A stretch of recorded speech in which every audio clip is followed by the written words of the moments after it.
کبھی کرکٹ صرف ایک کھیل نہیں، ایک آواز کا جادو بھی ہوا کرتی تھی، اور وہ آواز تھی منیر حسین کی۔ 1970 کی دہائی میں انہوں نے پی ٹی وی پر اردو کرکٹ کامنٹری کو نئی پہچان دی۔ اپنی منفرد آواز اور انداز بیان سے انہوں نے لاکھوں شائقین کے دل جیت لیے۔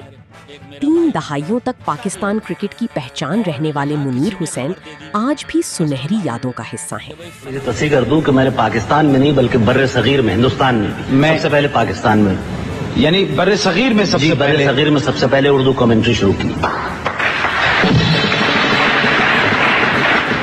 آپ ایڈیٹر بھی ہیں، کمنٹریٹر بھی ہیں اور صحافی بھی ہیں۔ پاکستان کے پہلے 3 in 1 ہیں آپ۔ تو آپ کو کیسا لگتا ہے؟ بہت اچھا لگتا ہے جی، سارا کام اچھا لگتا ہے۔ کیا یہ صحیح؟ یہ ہے جھروکا ٹی وی، جہاں یادیں زندہ رہتی ہیں۔